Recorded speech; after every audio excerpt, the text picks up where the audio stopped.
jewe nagiye gusanga ivy'Imana yakuvuze ko wewe uritekanira kimwe gusa ukubaha Imana irakora ibishoboka ugasanga wagiye ugenda ugwa, ugenda uvyuka, ugenda utukwa, ugenda ukubitwa, ugenda ufungwa. Imana irabizana ukazusanga wabishitsemwo. Icyo usabwa nukumenya ngo jewe ndafise icyo Imana yamvuzeko, ukubaha Imana n'umutima wawe wose, ugatinya icyaha, hanyuma ukarindira wihanganye. Ibyo uzobona bije si bizoba bishaka kukwica, oya, ariko nibizoba biriko bigusunika bikwegereza muri rya hishurirwa, bigusunika bikujana muri vya bindi Imana yakuvuzeko. Haleluya! kuko isezerana niyo kwizigirwa. Iyi yaguhishuriye kuzoba vya bindi nyene niyo kwizigirwa, no kubishitsa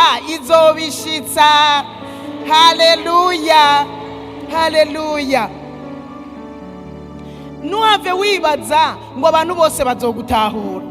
Uku Yosefu abene wabo batamutahuye, na se na nyina ntibamutahure. Nuhave wibaza ngo utanguye kuvuga ngo jewe Imana yavuze ngo wibiki nibiki cyangwa uzana indoto zawe. Nuhave wibaza ngo abantu bose bazogutahura.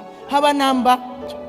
Kuko na Mose ubwoko bw'iwabo ntibamutahuye. Igihe gikwiye kigeze byarakunze, byasabye ko yica umuntu, kandi uyu muntu yishe niwe yatumye ahunga. Kuko bimaze kumenyekana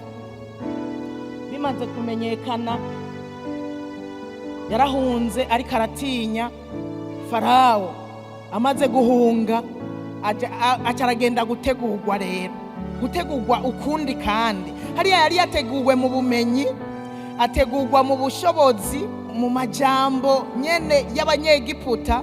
Hariya nahacagenda gutegurwa nk'umurongozi, nk'uzobarongora, nk'uzobaja imbere, nk'umwungere. Acagenda kuragira intama hariya za sebukwe, aragenda araragira. Haleluya! Araragira, aranyotegwa, arasonza, araruha.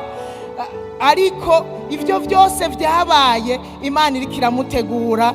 Murazi ko yamusanze inyuma y'intama, niho yamwiyerekeye, iramubwira ngo numvise gutakamba kw'abantu banje ari inyuma y'intama.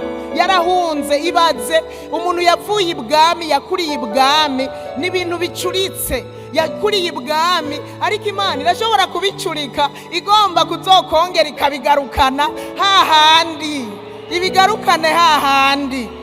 Haleluya! Avuye ibwami agiye inyuma y'intama, ariko kugira azogaruke abe umurongozi w'ihanga. Erega yari umurongozi w'ihanga ryose, umurongozi w'ihanga ry'iwabo. Haleluya!